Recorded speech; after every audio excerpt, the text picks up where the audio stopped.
Ya, apa kabar teman-teman?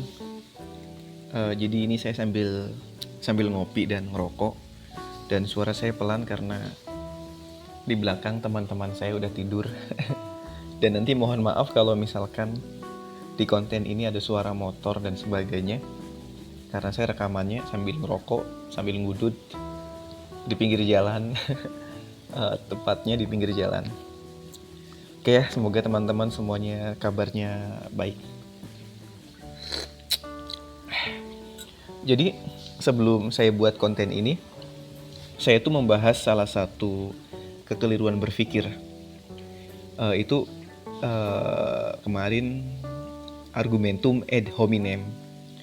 Salah satu kekeliruan berpikir yang menyerang, menolak, atau menjatuhkan lawan karena pribadinya. Dan kali ini kita akan sama-sama menyimak kesalahan berpikir selanjutnya, yaitu kesalahan berpikir yang sering kita temui di kehidupan sehari-hari. Dan tentunya ini masih merujuk pada buku Logical Fallacy karya Muhammad Nuruddin, diterbitin oleh penerbit Kera Publishing.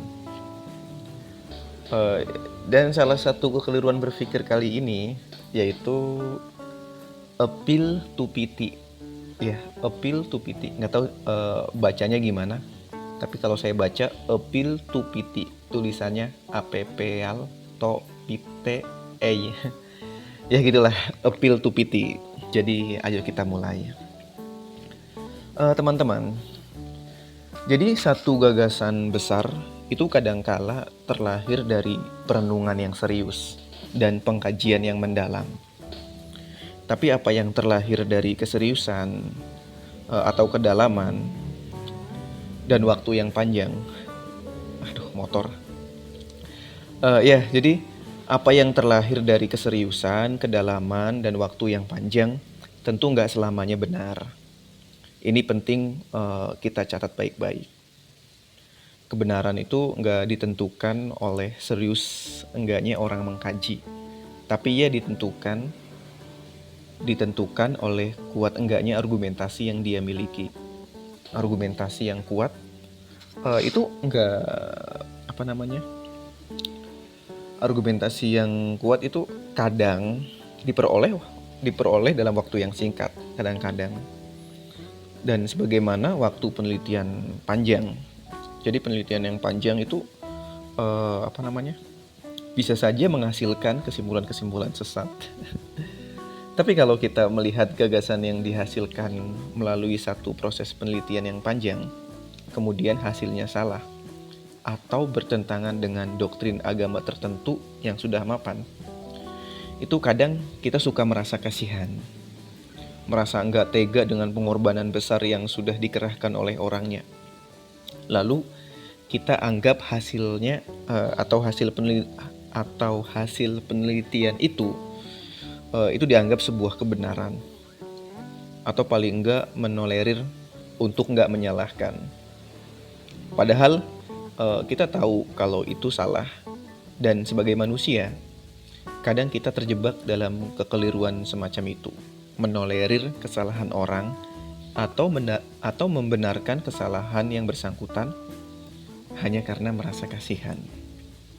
Misalkan nih, suatu waktu misalnya publik tanah air pernah dihebohkan dengan satu disertasi yang memperbolehkan hubungan seks di luar nikah. Ada nih, jadi teman-teman bisa tuh cari di Google disertasi yang menjelaskan tentang memperbolehkan hubungan seks di luar nikah, atau biasa kita sebut seks non marital, itu dalam istilahnya. Jadi para akademisi pasti tahu bahwa menyusun disertasi itu bukan perkara yang mudah. Ada banyak pengorbanan moral dan material. Hasil penelitian yang disampaikan juga pasti melalui sejumlah proses yang melelahkan. Ada beberapa orang yang menunjukkan rasa empati kepada penulis tersebut. Nah, jadi disertasi tadi tuh yang memperbolehkan hubungan seks di luar nikah itu tuh banyak tuh yang berempati terhadap karyanya, mengingat bahwa yang bersangkutan sudah melakukan penelitian yang secara serius dengan tempo yang cukup panjang dan melelahkan. Asik. Maka hasil dari penelitiannya itu dianggap sebagai sebuah kewajaran. Wow. Memang kesalahan dalam penelitian itu hal yang wajar. Nggak salah jika kita memandang kesalahan dari suatu penelitian ilmiah, betapapun bertentangan dengan ajaran agama, itu sebagai sesuatu yang wajar. Nggak salah, nggak salah. Konsekuensi dari penelitian memang begitu, bisa benar, bisa salah, bisa bisa diterima orang banyak, juga bisa ditolak oleh banyak orang. Lalu apa yang salah? Yang salah ialah manakala kita menyatakan kewajaran itu semata-mata karena kita merasa kasihan dan pada akhirnya berujung dengan pembenaran. Nah, begitulah. Kita tahu itu salah, tapi karena kita merasa kasihan, lantas kita benarkan dan kita pandang ia sebagai sesuatu yang wajar. Banyak motor. Gagasan yang salah adalah salah, betapapun terlahir dari proses pemikiran yang panjang. Pandangan yang benar harus kita katakan benar, meskipun terlahir dari proses yang biasa, yang gak banyak menguras tenaga. Benar salahnya suatu pandangan tak diukur dengan serius enggaknya suatu penelitian. Kalau kita membenarkan satu gagasan yang salah atau menguatkan pikirannya lemah hanya karena alasan-alasan bersifat emosional, maka kita sudah terjebak dalam kekeliruan berpikir. Nah, ini namanya appeal to pity atau ad misericordiam. Itu dalam bahasa Latin. Yakni seruan untuk mengasihani. Tak hanya dalam diskusi ilmiah, dalam dunia persidangan kita bisa menjumpai kekeliruan semacam ini. Membatalkan putusan hanya karena rasa kasihan. Seorang tersangka dihukum mati misalnya. Kemudian hakim berkata, sebaiknya kita ubah hukuman bagi tersangka dalam kasus ini. Terlalu berat kalau kita harus menghukumnya dengan hukuman mati. Misalnya, sebab kalau kita mengeksekusi dia, kita akan menelantarkan kehidupan 9 orang anak yang selama ini bergantung pada dirinya. Menyelamatkan hidup 9 orang manusia tentu lebih baik ketimbang menyabut 1 nyawa manusia yang lain. Misalnya begitu.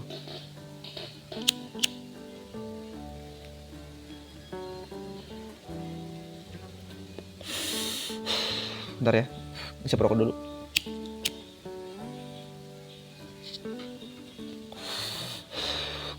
Jadi benar, menyelamatkan 1 nyawa demi menyelamatkan 9 nyawa lain itu adalah pilihan yang tepat. Tapi sayangnya pilihan tersebut nggak berada dalam tempatnya.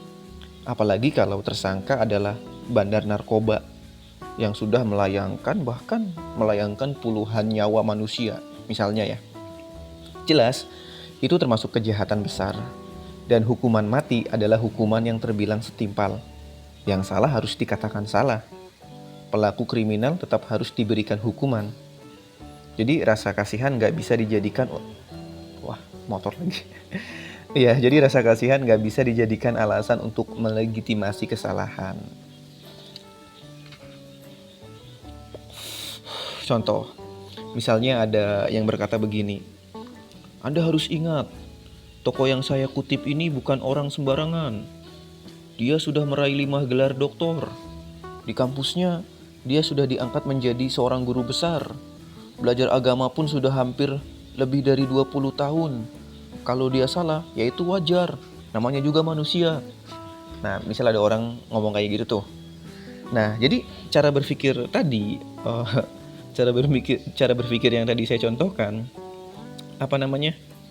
kadang-kadang berujung dengan pembenaran atas kesalahan itu sendiri. Awalnya ingin mengajak orang untuk memaklumi kesalahan yang bersangkutan, tapi melihat ketinggian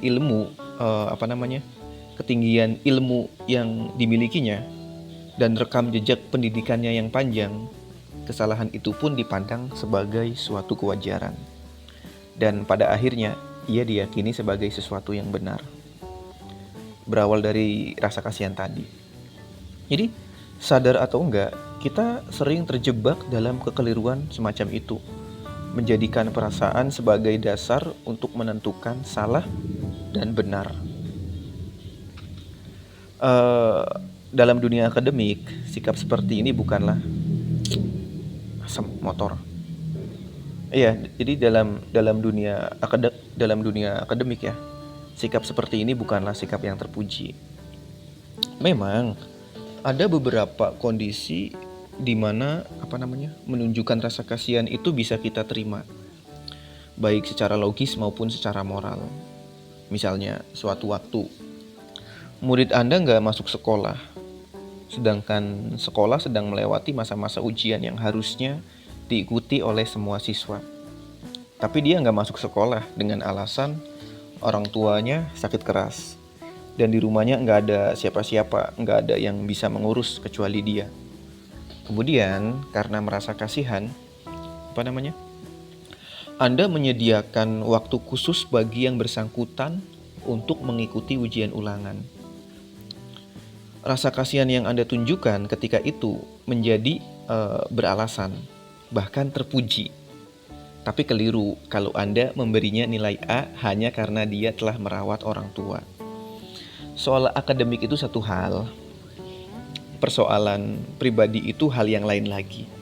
Kecuali kalau memang apa yang diujikan itu berkaitan erat dengan persoalan moral. Mungkin ketika itu menunjukkan rasa kasihan bisa jadi pilihan yang tepat. Oke, lanjut ya. Ini rokoknya kasar banget. Jadi saya rokoknya tuh Samsu atau Sampurna Kretek. Kadang-kadang tuh tembakonya tuh gede-gede, jadi nggak bisa diisep. Oke, lanjut ya.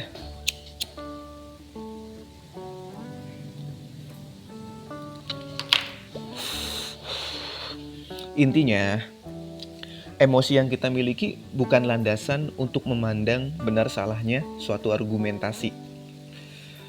Ada saat dimana kita perlu menunjukkan rasa empati, dan ada di saat dimana kita dituntut untuk bersikap tegas, tentunya dalam menentukan benar salahnya suatu argumentasi.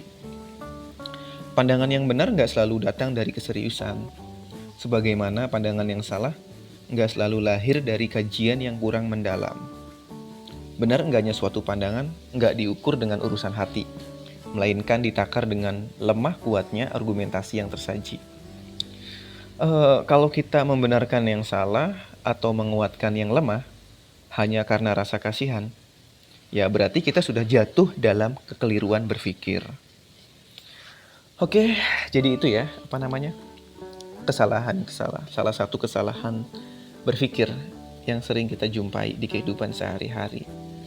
Appeal to pity. Nggak tahu bacanya gimana ya, cuman saya bacanya gitu.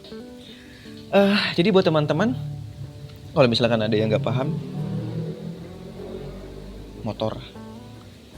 Iya, jadi buat teman-teman, kalau misal ada yang nggak paham, bisa langsung komentar aja. Dan bahkan saya sangat berharap komentar dari teman-teman. Oke ya, jadi silakan baca bukunya secara langsung agar mendapatkan pemahaman yang lebih mendalam. Jadi teman-teman bisa cari tuh, judulnya Logical Fallacy. Tulisannya Logical Fallacy karya Muhammad Nuruddin, dan diterbitkan oleh penerbit Kiara Publishing. Silakan Anda cari bukunya. Nah, jadi jika video ini bermanfaat, ini video, ini saya ngerekam ya, jadi nggak ada videonya. Ya nggak tahu nih kalau misalkan dimasukkan ke YouTube ya video, kalau dimasukkan ke Noise ya audio. Jadi intinya kalau misalkan ini bermanfaat, silakan like, komen, dan subscribe. Ini beneran nih, like, komen, dan subscribe. Karena ya Anda semua bisa membantu channel Firsa Motor. Bukan channel Firsa Besari, bukan. Jadi intinya dengan like, comment, and subscribe, teman-teman bisa membantu channel Filsafat Rindu berkembang. Oke, terima kasih. Sampai jumpa. Isep rokoknya dulu, teman-teman. Bagi yang merokok ya.